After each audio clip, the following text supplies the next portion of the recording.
12월은 대림절입니다. 크리스마스를 기다리는 한 달을 대림절이라고 부르는데요. 굳이 기독교인이 아니어도 반가운 인사 있죠. 메리 크리스마스. 그런 마음으로 성탄을 기다리는 4개의 표현들을 정해보았습니다. 첫 번째로 기다림입니다. 일상에서 우리가 기다리는 것이 다양한 감정을 불러일으키죠. 우리가 염원하다라는 표현도 쓰는데 정말 그때가 꼭 이르기를 간절한 마음으로 기다리는 경우가 있습니다. 여러분은 최근에 어떤 것을 기다리는 시간을 가져보셨나요? 누구나 다 또 새해를 기다리죠. 그런 면에서도 기다림이 적절한 때가 이 12월이 아닌가 싶습니다. 오늘 성경에 보면 그날이 오고 있다는 표현이 있습니다. The days are coming. 그날의 특징이 유다가 구원을 받고 예루살렘이 안전한 거처가 된다는 것이거든요.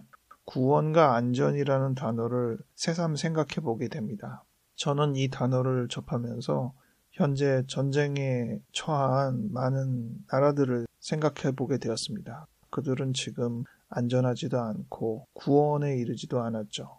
전쟁이 끝나고 평화가 찾아오는 것이 그들이 간절히 바라는 구원이 아닌가, 그리고 안전이 아닌가 싶은데 우리 또한 험난한 사회적, 정치적 상황을 갖고 있으니까 우리도 예외는 아니라는 생각이 듭니다.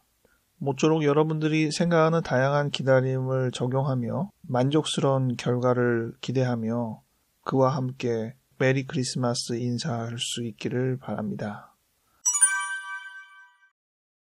크리스마스를 기다리는 12월 대림절의 두 번째 예고라는 제목으로 말씀을 나누겠습니다. 예측하다, 예상하다 그런 의미의 단어로 쓴 건 아니고요. 예고편, 예행연습, 영어로는 트레일러, 리허설 이런 의미로 예고라는 단어를 골랐습니다.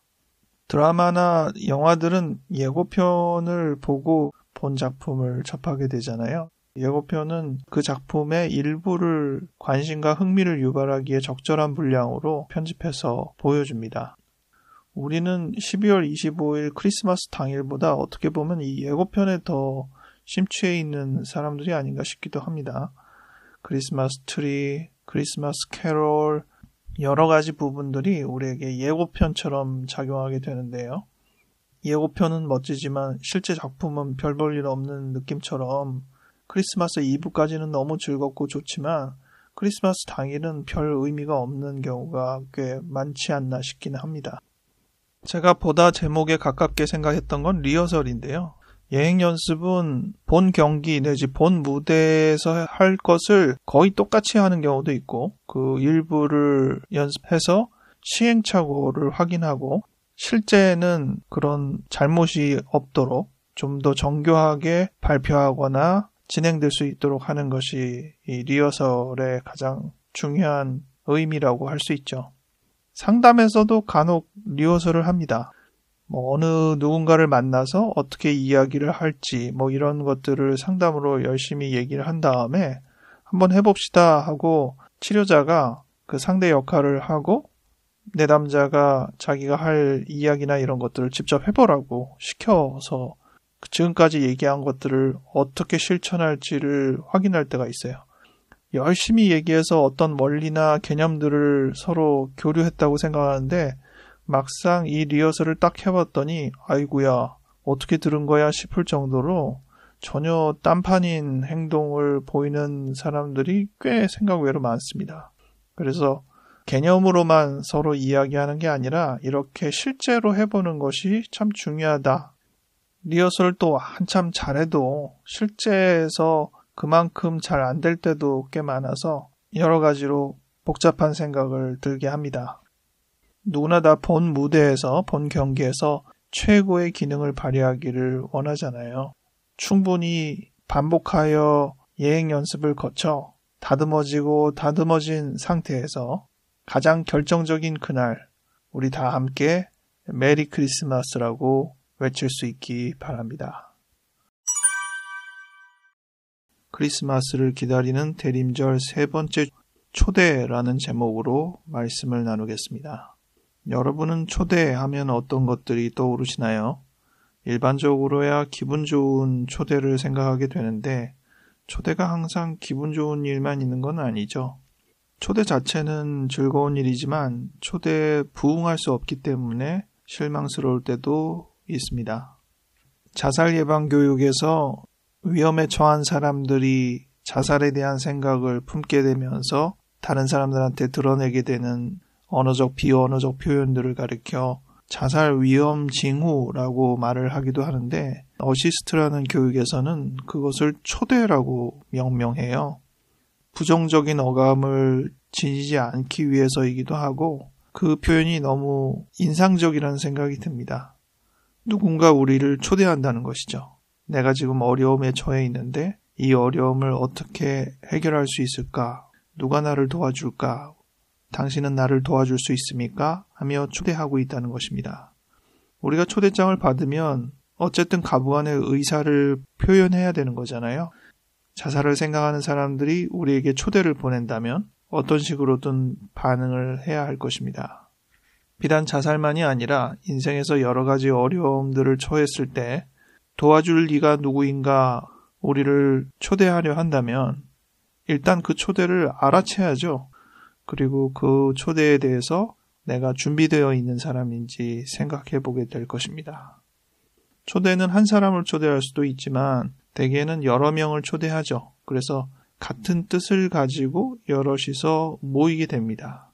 크리스마스에 맞추어서 자선을 위한 여러 가지 캠페인들이 벌어지기도 하는데 우리가 미처 생각해보지 못했던 부분들을 돌아보며 이 12월은 따뜻하게 보내고자 초대에 민감하고 초대에 반응할 수 있는 그래서 도움의 손길이 필요한 이들에게 메리 크리스마스라고 인사할 수 있는 우리가 되면 좋겠습니다. 크리스마스를 기다리는 네 번째 시간, 축복이라는 주제의 말씀을 나누겠습니다. 성탄절의 장점은 뭐니 해도 서로를 축복하고 선물을 나눠주는 것이 아닌가 싶습니다. 축복과 선물은 동전의 앞뒤와 같은 느낌이기도 합니다. 축복은 무형의 내용이라고 한다면 선물은 유형의 내용이죠. 축복의 구체적인 실현이 선물을 통해 예고편처럼 보여지는 것이라고 생각합니다. 크리스마스는 누구에게든 모르는 사람이든 소원했던 사람이든 안 좋았던 감정의 사람이든 메리 크리스마스 인사하며 행복을 기원하는 날입니다. 축복에 관해서 생각해 보기에 오늘 성경이 인상적인 부분을 보여주고 있습니다. 베들레헴 에브라다야, 너는 작은 마을이지만 너에게서 큰 자가 날 것이다. 어떤 축복일까요? 너는 비록 부족하지만 연약하거나 결함이 있지만 너에게서 크고 강하고 완벽한 것이 나올 것이라는 말이죠. 우리가 가장 많이 하는 축복이죠. 비록 너는 부족하지만 잘 될 거야. 너는 지금은 힘이 없지만 앞으로는 창창할 거야. 상담에서는 축복을 어떻게 할까요? 상담에서는 막연한 기대를 거는 것을 바람직하게 여기지는 않습니다. 어떻게 봐도 잘 될 것 같지 않은데 마냥 잘 될 거야 막연하고 근거 없는 기대를 주는 것을 상담이 추구하는 방향으로 보기 어렵습니다. 상담은 자신이 어떤 사람인지를 명확하게 직시하는 것에서 출발합니다. 오늘 성경도 그랬죠. 너는 작은 마을이야. 이렇게 분명하게 지금의 상황, 그 상황이 주는 제한점을 명백하게 인식하는 것이 상담 안에서 더 많이 하는 작업입니다.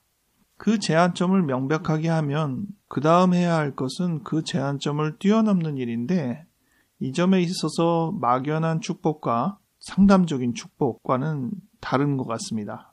막연한 축복은 언제든 그것을 뛰어넘을 수 있다라는 막연한 환상을 심어줄 수는 있겠지만 상담은 그런 것을 하지 않습니다. 제한점을 쉽게 넘을 수 없다는 것을 명백하게 인식하죠. 하지만 항상 넘지 못한다는 것은 아니라는 점을 분명히 합니다.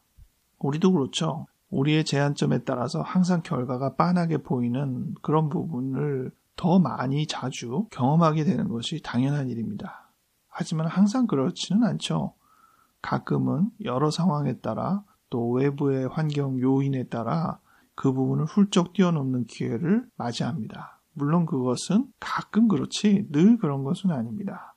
하지만 그런 기회를 놓치지 않고 발휘할 수 있도록 돕는 것이 상담이 추구하는 진정한 축복의 방향이 아닌가 싶습니다. 오늘 미가서 성경에 있는 베들레헴 에브라다야 너는 작지만 너에게서 큰 사람이 날 것이다 라는 축복도 비슷한 내용들을 짐작하게 됩니다. 바로 이 베들레헴 에브라다가 다윗의 고향입니다.